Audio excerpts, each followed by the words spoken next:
relations. Aujourd'hui, au fait, dans tous les feeds que j'avais sur les réseaux sociaux, ça parlait de relations et de couple. Donc, ça parlait beaucoup de stéréotypes, de généralités, de définition d'un couple. Qu'est-ce que c'est par rapport à la société, le conditionnement de la société. Au fait, il faut revenir à la base. La base, c'est que notre inconscient, c'est lui qui gère tout ce qui se passe.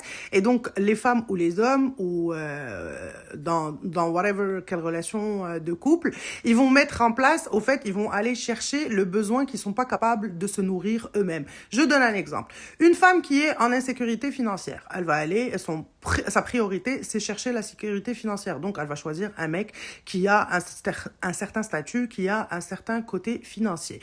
Pour l'homme, c'est pareil. Si c'est un manque de confiance, par exemple, pour l'homme, il va aller chercher une belle femme pour lui apporter se faire valoir. La peur de la solitude, pareil. Une personne qui va se sentir dans la solitude inconsciemment, elle va chercher et se mettre avec n'importe qui, juste pour ne pas être toute seule. Et ainsi de suite, au fait. Ça va dans toutes les émotions. Donc, whatever ce qui va se mettre en place inconsciemment, tu vas aller à la recherche de ça à l'extérieur. Donc, dans les relations de couple, la plupart, on recherche quelque chose qu'on n'est pas capable de se donner à soi. Maintenant, quand une femme a travaillé sur elle-même ou quand l'homme a travaillé sur lui-même et donc il s'est choisi, il est en complaisance, il est complètement dans sa pleine conscience, il comprend exactement que ses besoins à lui, il est capable lui-même de les nourrir. Et donc, à partir de là, au fait, quand tu recherches une relation de couple, tu recherches une relation de couple qui va venir apporter une valeur ajoutée, que ce soit pour l'un ou pour l'autre.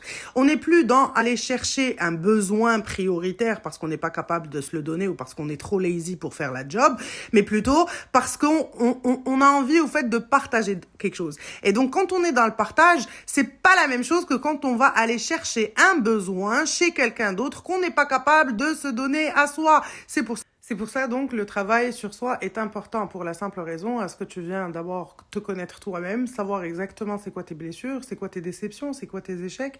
Et donc, quand tu rentres dans une nouvelle relation, tu n'es pas là en train de projeter ceci et tu ne vas pas dans des relations toxiques ou qui t'emmènent nulle part parce que t'es pas capable de te donner ceci ou cela. Donc, à un moment, au fait, il faut prendre les choses comme elles sont. Et donc, pour prendre les choses comme elles sont, il faut d'abord se connaître avant d'aller en relation et avant de commencer à dire ah moi j'aime ceci ou j'aime cela, mais dans le fond en fait tu aimes ceci ou tu aimes cela par rapport à quoi? Parce que t'en as besoin et t'es pas capable de te le donner, ou parce que effectivement c'est vraiment ce que tu aimes et c'est ça qui te rend heureuse, parce qu'au final tout ce qu'on veut les humains c'est être heureux et partager notre temps avec des personnes à qui on va le donner ce sentiment de joie et qui va nous l'apporter aussi.